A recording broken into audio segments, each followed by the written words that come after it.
E quando nós somos libertos da solidão espiritual, nós somos agraciados com uma segurança que nos proporciona paz, nos dá serenidade e sabedoria para a gente administrar as emoções, os conflitos e as adversidades que sobressaltam inevitavelmente nossa vida.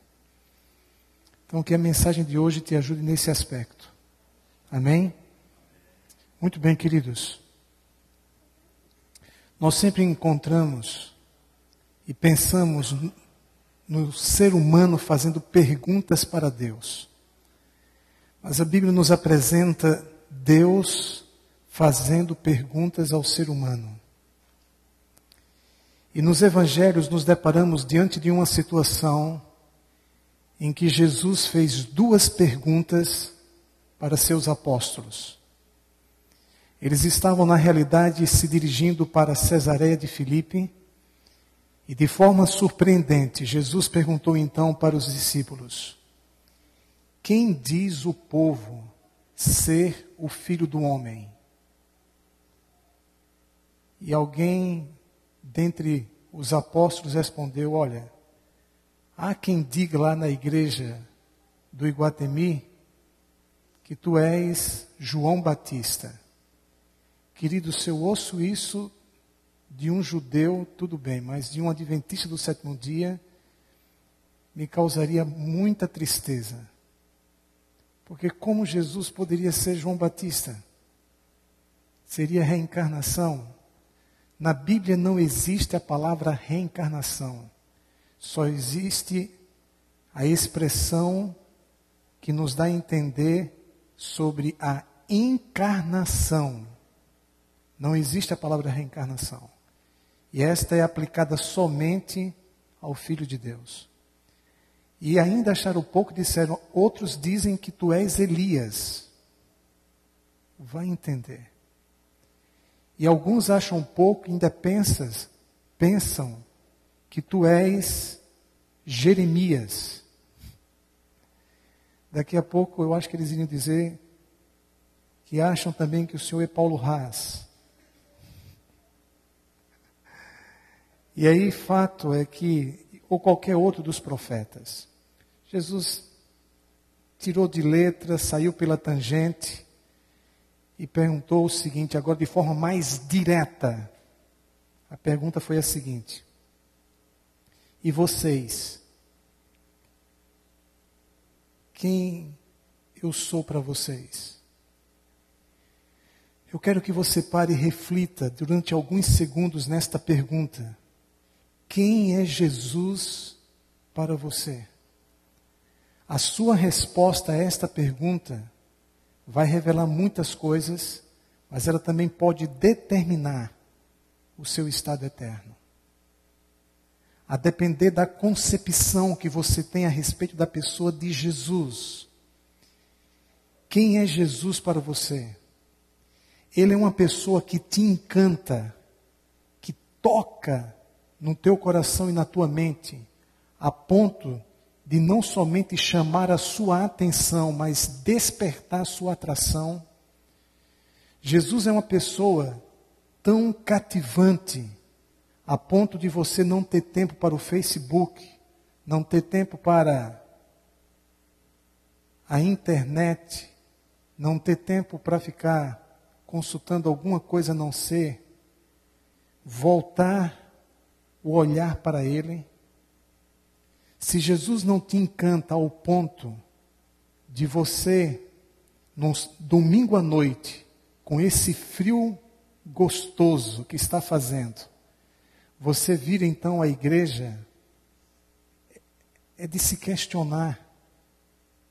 Se você prefere ficar em casa assistindo televisão do que vir ao encontro de Cristo, é algo que você tem que se perguntar, porque a palavra recomenda: não deixai-vos de vos congregar. Eu sei que quem precisaria estar ouvindo isso é quem não está aqui. Mas graças a Deus que vocês vieram. Graças a Deus por isso.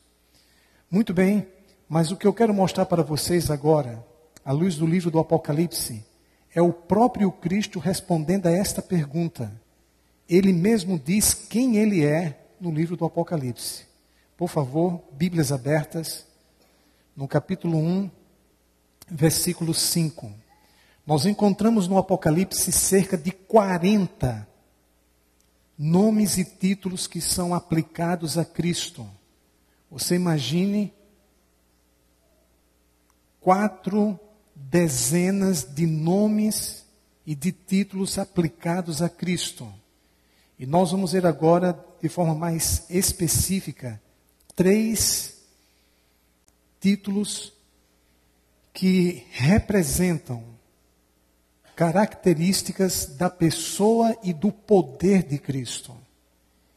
Esses 3 nomes revelam o caráter de Jesus, bem como também, queridos, o poder dele e a vitória dele sobre as forças do mal. Então, Apocalipse capítulo 1, versículo 5, a palavra assim nos diz: e da parte de Jesus Cristo, eu quero ouvir a igreja, a fiel o quê? Testemunha. Quem mais?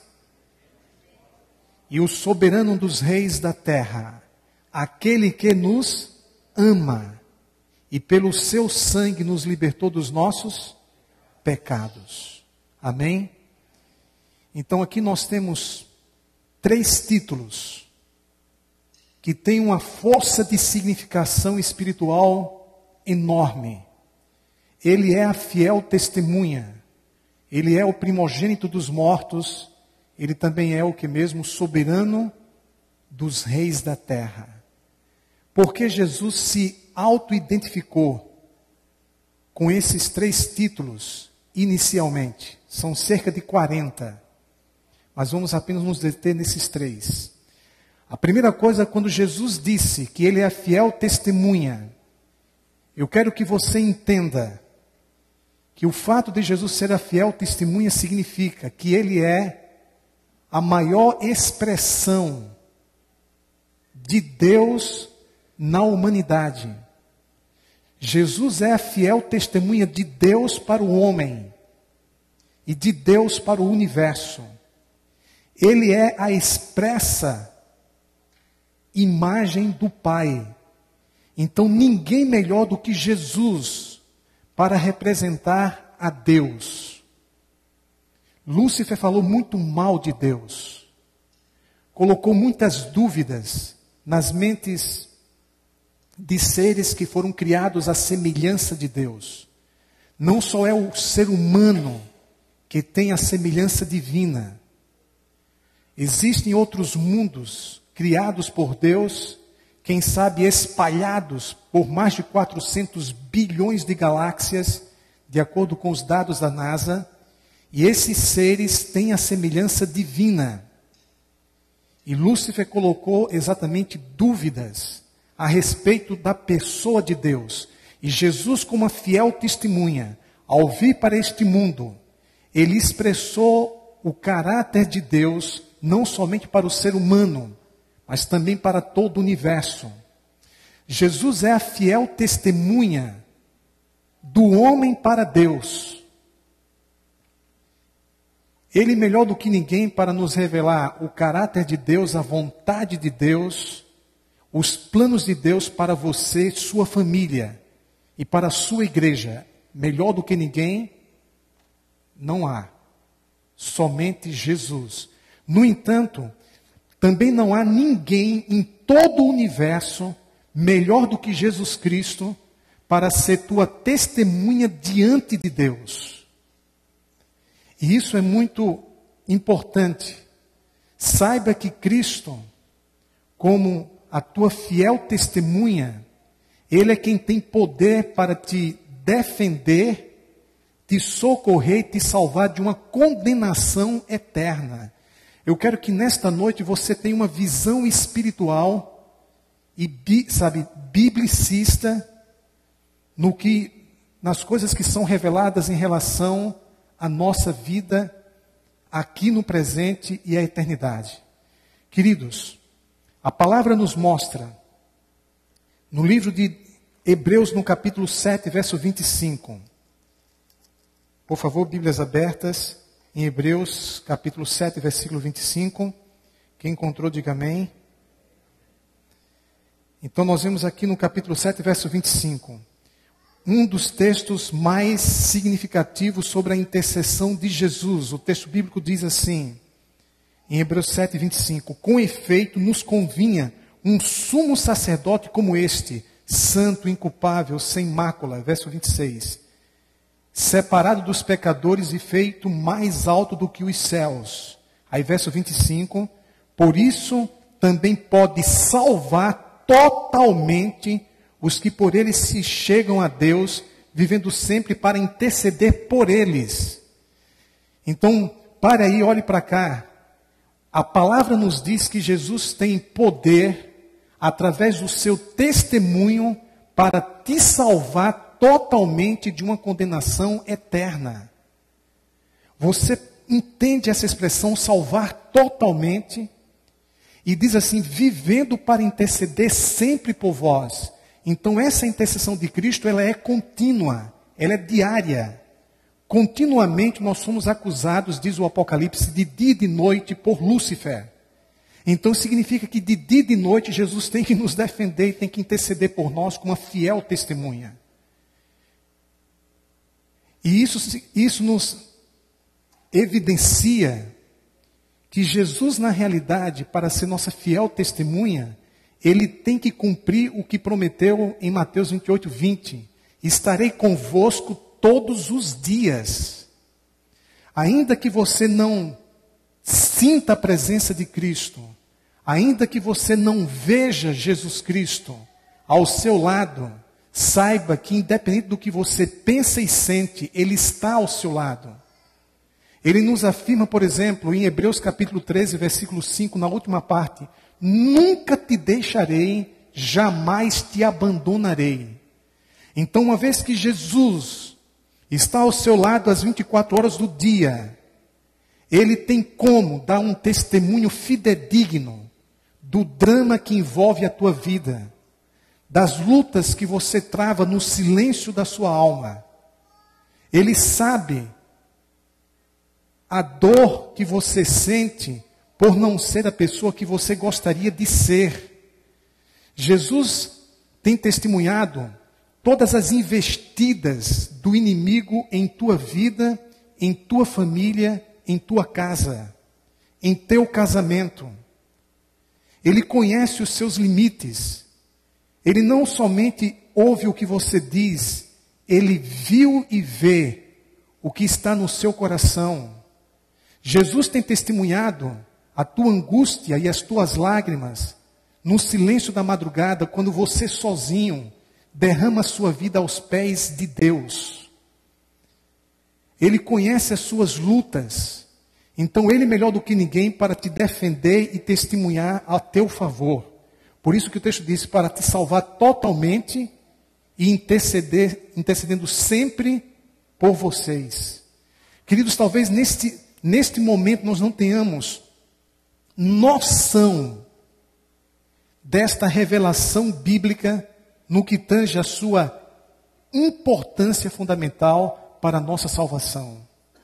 Veja, queridos, que a Bíblia nos afirma no livro de Romanos, no capítulo 14, por favor, Bíblias abertas, em Romanos capítulo 14, versículos 9 em diante. Romanos capítulo 14, versos 9 em diante, nos fala sobre algo que nós muitas vezes não gostamos de ouvir, mas que é necessário. O texto bíblico aqui nos diz o seguinte, Romanos capítulo 14, encontrar o texto bíblico? Então a palavra assim nos diz, versículos 9 em diante, diz assim, foi precisamente para esse fim que Cristo morreu e ressurgiu, por isso Ele é o primogênito dos mortos, para ser Senhor, tanto de mortos como de quem? De vivos. Versículo 10, tu porém, por que julgas a teu irmão? Queridos, a pior coisa é você se atrever a ser juiz do teu irmão. pecador julgando pecador. É um dos quadros mais incoerentes do mundo. Mais do que isso, quando você julga sem ter visto, você não é a fiel testemunha. A fiel testemunha é Jesus. Não fale daquilo que você não viu. E se você viu, ore a Deus e ajude a pessoa. Se aproxime das pessoas para ajudá-las e não para prejudicá-las. E o texto aqui nos diz, amados, continuando aqui na leitura, nos diz aqui o seguinte: e tu, porque desprezas o teu? Pois todos compareceremos perante o tribunal de quem? De Deus. Todos compareceremos. É exatamente nesse momento, quando estaremos diante da barra do tribunal divino, e esse dia chegará. Lembre-se que o presente um dia foi futuro, e que o futuro um dia será presente. E a palavra então aqui nos diz o seguinte, no versículo 12: assim, pois, cada um de nós dará contas de si mesmo a Deus. De forma coletiva, todos compareceremos diante do tribunal divino. De forma agora individual, cada um prestará contas de si mesmo a quem? A Deus. Agora pare e pense um pouquinho em sua vida. Se você tem 30 anos de idade, e você pratica, por exemplo, 10 pecados por dia, por omissão, por conivência, intencionalmente, 10 pecados por dia, dá quantos no mês? 300. Quantos no ano? 3.650. Suponhamos que você tenha 10 anos. Quantos? 36.500. E se você tem 20 anos? Quanto? 73.300. E se você tem 40 anos? E se você tem 50? Como é que você vai prestar contas de si mesmo a Deus, sem ter uma testemunha para confirmar a veracidade de suas palavras? Como é que você pode fazer isso? Você simplesmente não pode. A palavra de Deus afirma que a nossa situação é triste. O Salmo 51, verso 5 diz que nós nascemos em pecado. A palavra afirma em Romanos 6, 23 que o salário do pecado é o quê? A morte. Como se não bastasse, o apóstolo João, na primeira epístola, no capítulo 1, versos 8 e 10, diz assim: aquele que diz que não tem pecado é mentiroso e nele não está a verdade. Então, se você vai prestar contas e vai dizer que não tem pecado, você está o quê? Mentindo. Se você diz que tem pecado, qual é o salário do pecado? É a morte. E para agravar a situação, aos olhos de Deus, a tua situação é dificílima. Porque você não só está afetado, você está infectado pelo pecado. E o quadro que o Evangelho do Antigo Testamento, Isaías, pinta sobre a situação do ser humano diante de Deus é triste. Veja, por favor, Bíblias abertas, Isaías, capítulo 1. Vejamos o que a palavra de Deus nos diz. Isaías, capítulo 1.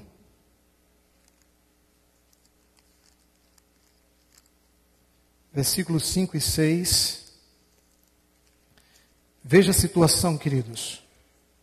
Isaías capítulo 1, versículos 5 e 6. O texto bíblico assim nos diz: porque haveis ainda de ser feridos, visto que continuais em rebeldia, toda a cabeça está doente. E todo o coração está o quê? Enfermo. O que é que você me diz disso, Neuza? Toda a cabeça está doente. Doenças psicológicas. Desvios comportamentais. Como se não bastasse, desestruturação emocional. Diz ainda mais. E o teu coração o quê? Enfermo. Então você chega para prestar contas diante do Senhor com a sua cabeça doente, com o seu coração enfermo. E veja a situação do corpo. Cabeça, coração, corpo. Que você me dirá do caráter e do comportamento? O texto aqui nos mostra no versículo subsequente, desde a planta do pé, desde a unha do dedo mindinho, desde a planta do pé até a cabeça, não há nele coisa sã, senão feridas, contusões e chagas inflamadas, umas e outras não exprimidas, nem atadas, nem amolecidas com óleo do Espírito Santo. Como se não bastasse, essa é a situação. No capítulo 64, versículo 6. Veja o que nos diz então aqui. Isaías 64, versículo 6. Isaías capítulo 64, versículo 6. É um texto bastante conhecido. O texto aqui nos diz: mas todos nós somos como um imundo, e todas as nossas justiças como um trapo de quê? De imundícia. Esses panos que se transformaram em trapos de imundícia eram exatamente os panos usados pelas mulheres judias durante a menstruação. Esses panos, então, são aqui chamados de trapos de imundícia.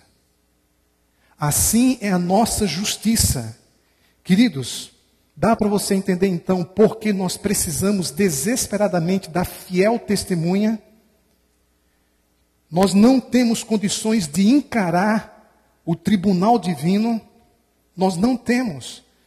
Nós já estamos condenados antes de chegarmos. Por isso Jesus é a fiel testemunha.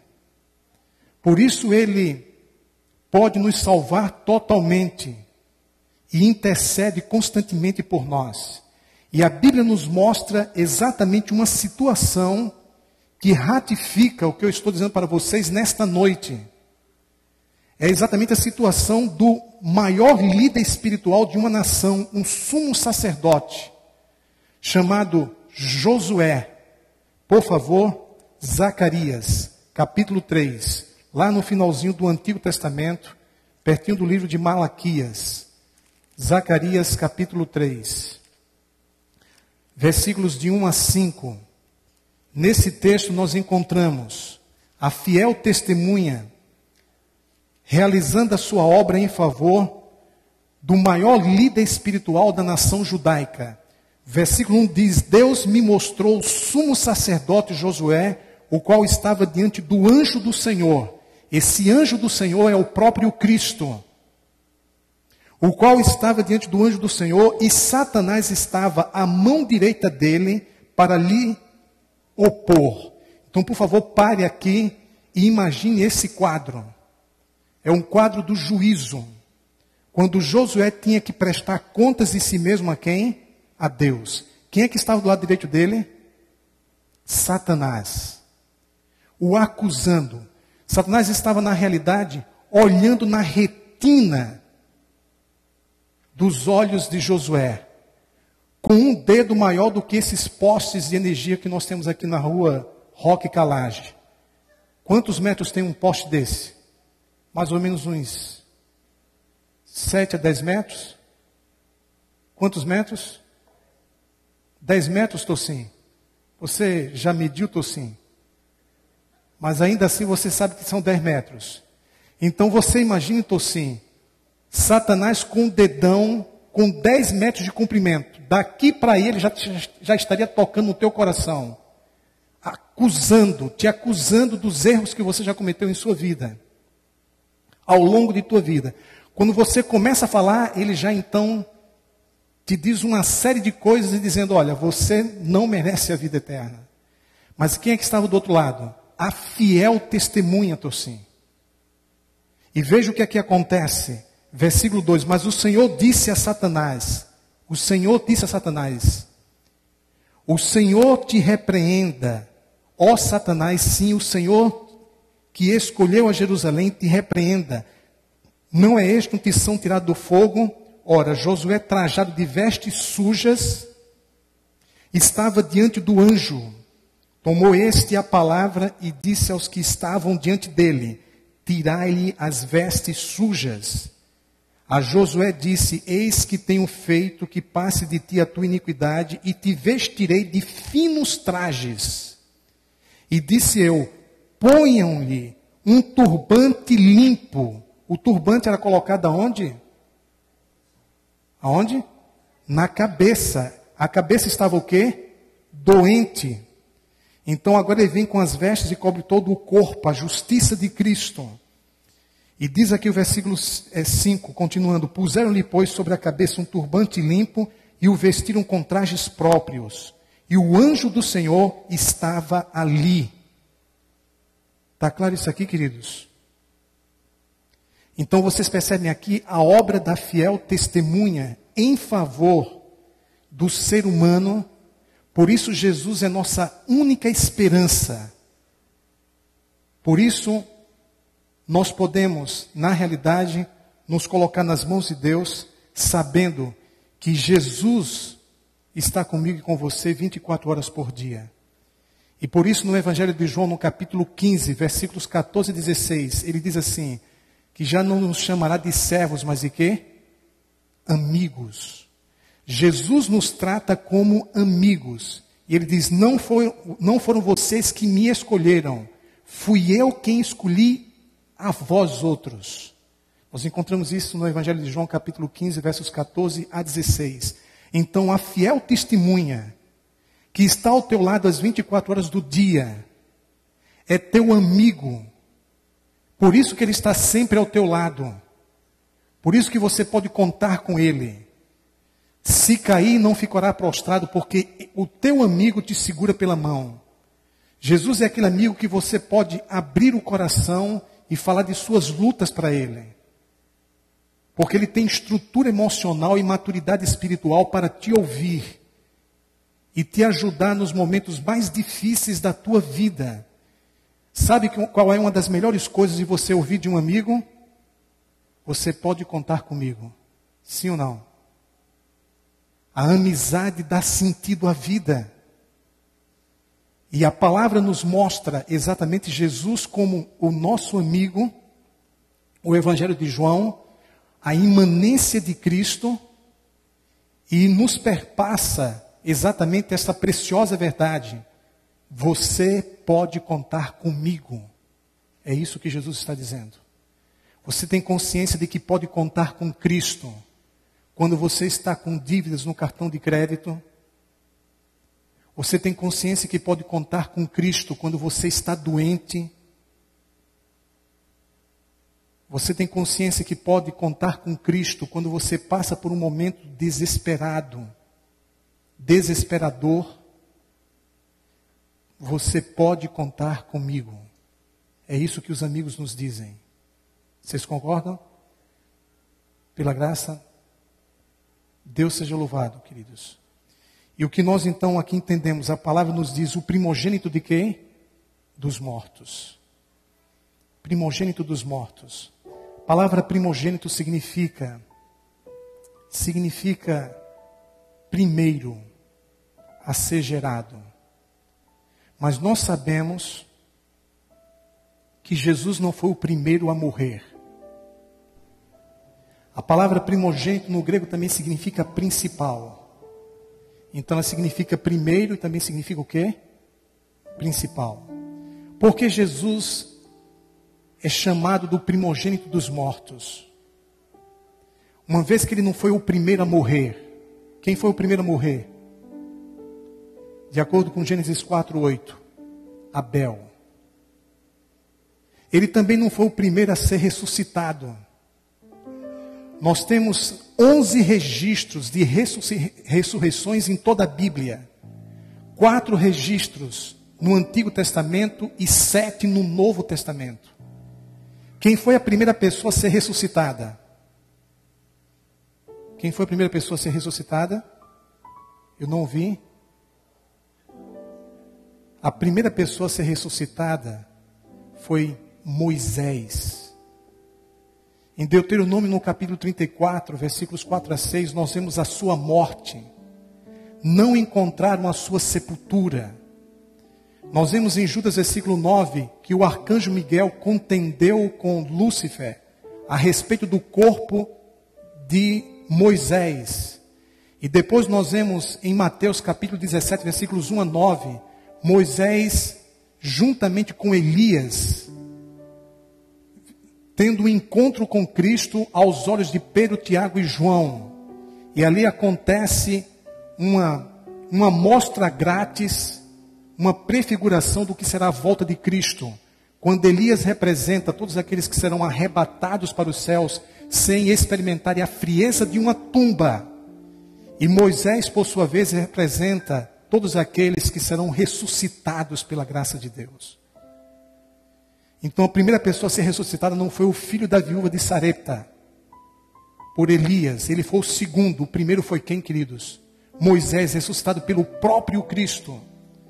Então como é que Jesus é o primogênito dos mortos? Ele é o primogênito dos mortos no sentido de que ele é o principal dentre todos que morreram e foram ressuscitados. Ele é preeminente. Ele está numa situação de extrema elevação, de importância. É nesse sentido que ele é o primogênito dos mortos. Ontem eu vi uma postagem da Samara sobre a dramática experiência de uma mãe que perdeu seu filho de 25 anos de idade ontem. E o filho foi enterrado hoje, no Dia das Mães. Não é fácil, queridos. Você pode imaginar o drama? A cada dia morrem cerca de 150 mil pessoas no mundo.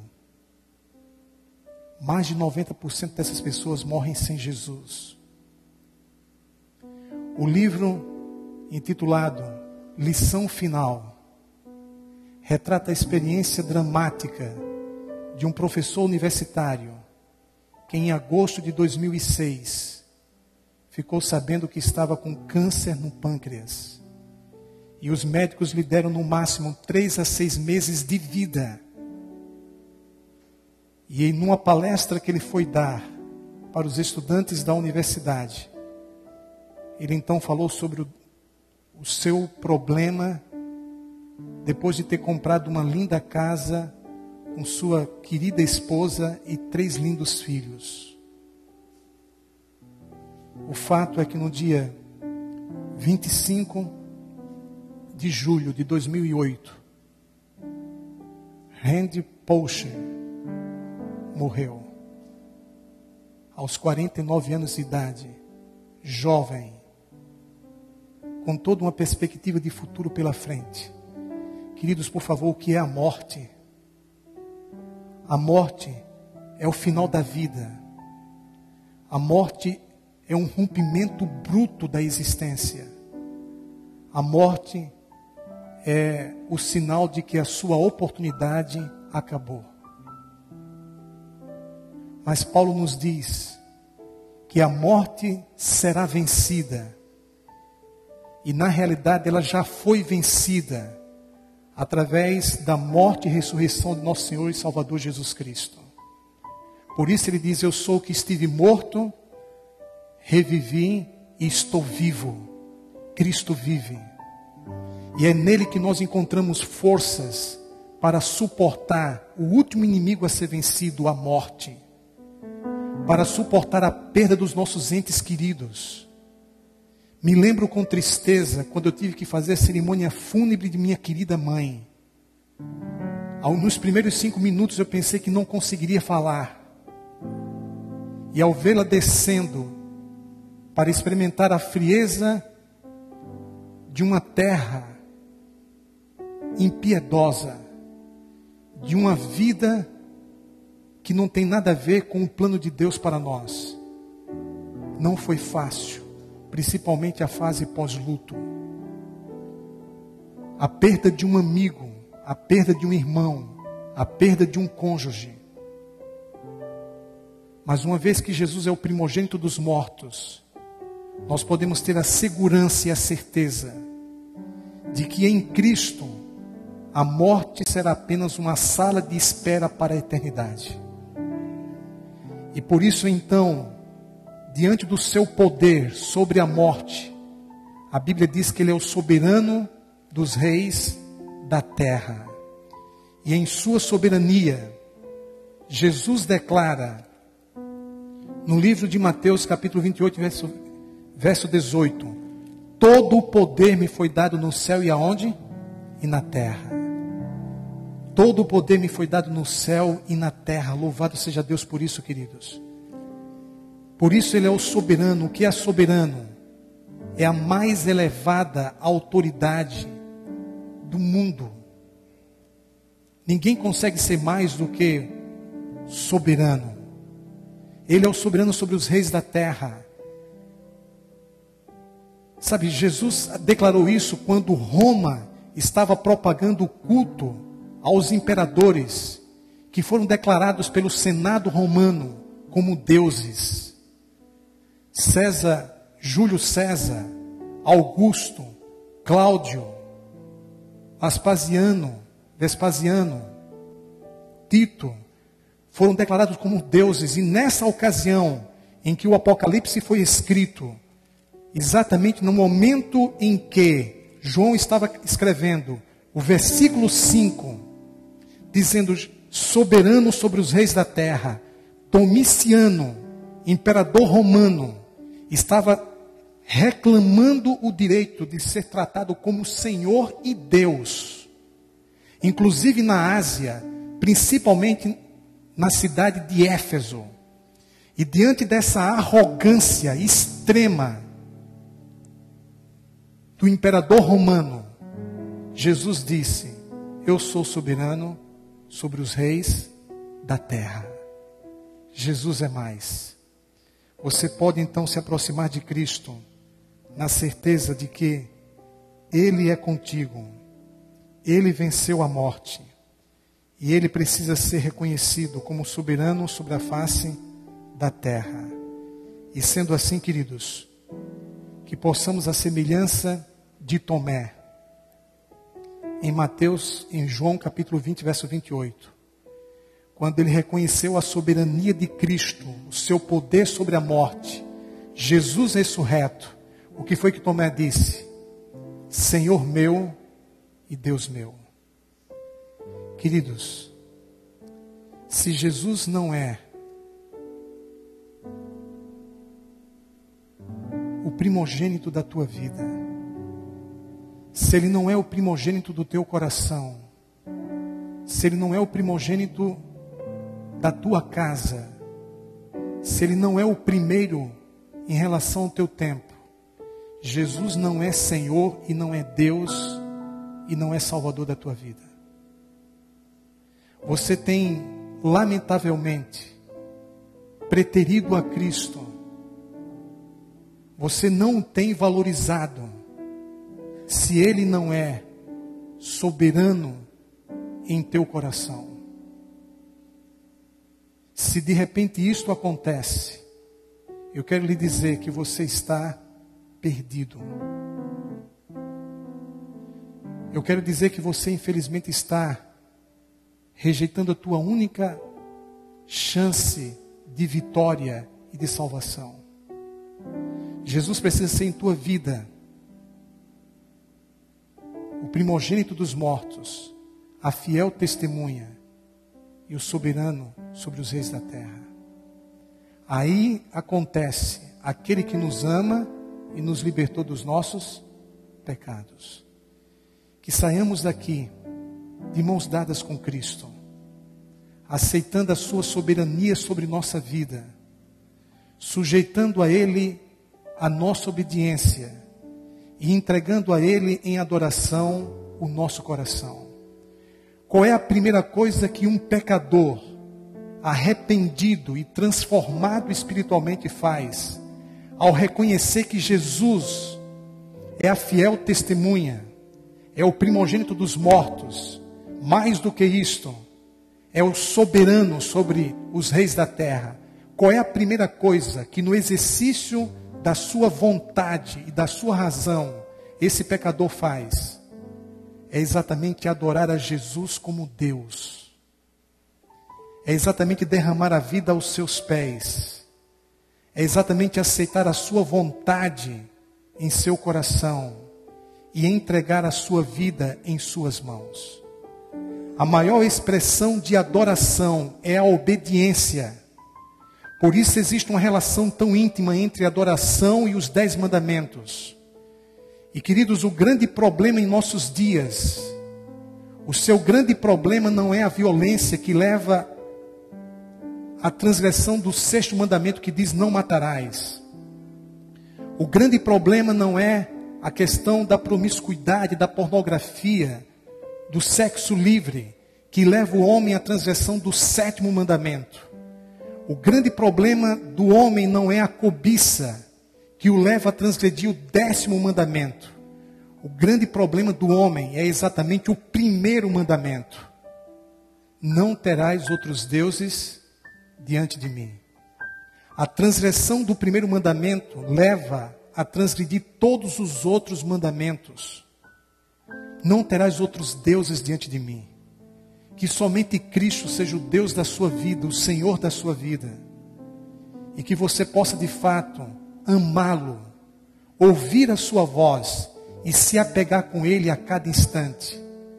Porque Ele vive para interceder por ti.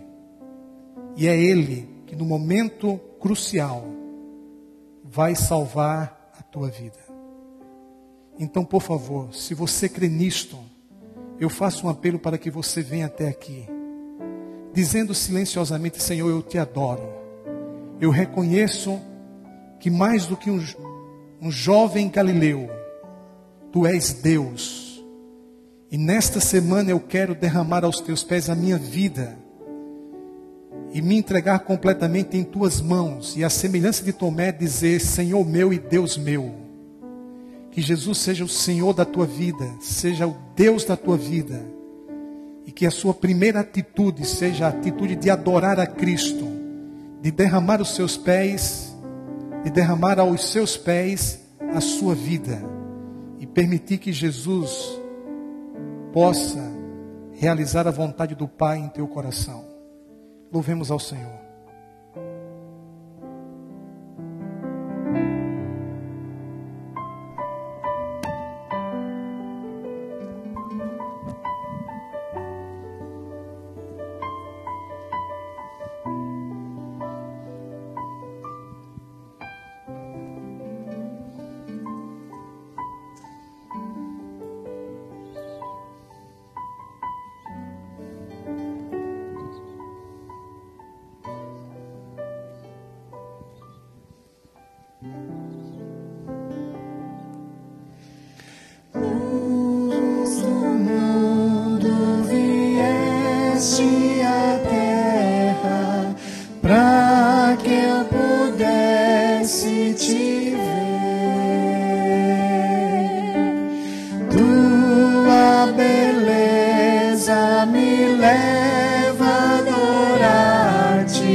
Servir-te, vim para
sei por que me amou assim. Na cruz Jesus morreu por mim. Vim para adorar-te, vim para servir-te, vim para dizer que és meu Deus. É simplesmente amável, totalmente digno, tão maravilhoso para mim. Querido Deus, nosso Senhor e Salvador Jesus Cristo, que através do Teu Espírito Santo sejamos envolvidos pela glória do Teu amor. Que a revelação destas verdades de valor eterno nos impulsione para os Teus braços, fortaleça a nossa fé e ajude-nos para que sejamos totalmente Teus e nos entreguemos completamente em Tuas mãos, para que realizes em nosso coração a Tua soberana vontade. Querido Deus, ajude-nos a amar a Cristo, a entender que Ele é Emmanuel, Deus conosco, e que possamos em adoração derramar aos Seus pés a nossa vida, aceitando o Seu senhorio sobre nós. Que assim sejamos habilitados pela Tua graça a Te obedecer. E sabemos que uma vida sem obediência é uma desgraça. Então ajude-nos, Senhor, a sermos íntegros. Ajude-nos a sermos fiéis a Ti. Ainda que a alma sangre, que os desejos pecaminosos sejam crucificados na cruz da renúncia de nosso amado Salvador Jesus Cristo. Oro, ó Deus, pelo Teu povo aqui representado, por cada homem, por cada mulher, por cada jovem, por cada família, por cada mãe, por cada pai. Que saiamos daqui, Senhor, entendendo que Tu és a fiel testemunha, que os Teus olhos de amor estão voltados para o nosso coração e para a nossa vida. Que Tu és o primogênito dos mortos. Tu és aquele que morreste, mas ressuscitaste. E está vivo, intercedendo por nós no santuário celestial. Louvado sejas, ó Deus, pela Tua paciência para conosco. E pelo exercício do Teu poder, pela Tua soberania sobre nós. Nós nos sujeitamos a Ti e à semelhança de Tomé declaramos: Senhor meu e Deus meu. Em nome de Jesus, nós oramos no poder do Teu Espírito. Amém. Amém. Aproveite nesse momento, abraça a pessoa que está ao seu lado, lhe desejo uma feliz semana, a certeza da presença de Deus em sua vida. Nossos pés estão na terra, mas nossos olhos estão voltados para o céu. Ao sair, saiamos cantando.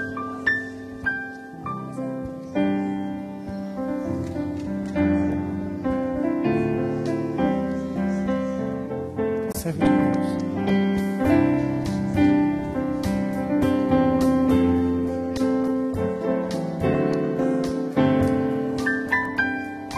Nós não deixamos outro lar, um novo Éden pra morar, pois ficaremos por aqui somente um pouco mais.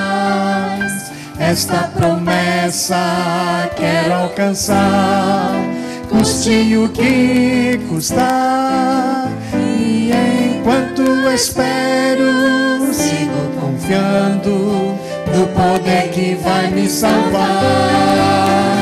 Com os pés na terra e os olhos no céu eu vou. Com os pés na terra e os olhos no céu eu vou, seguindo até encontrar meu Jesus.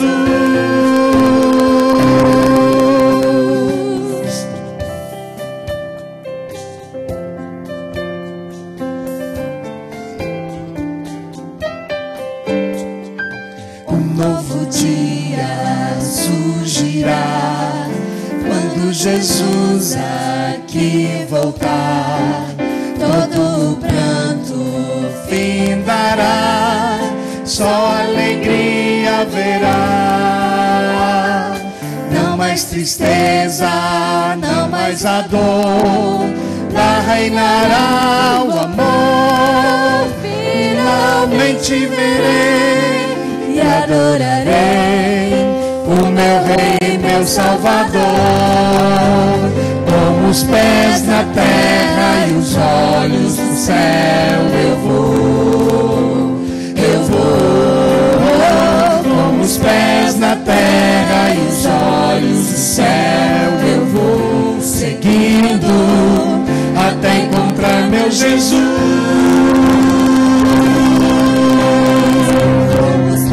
Na terra e os olhos no céu eu vou. Com os pés na terra e os olhos no céu eu vou, seguindo até encontrar meu Jesus.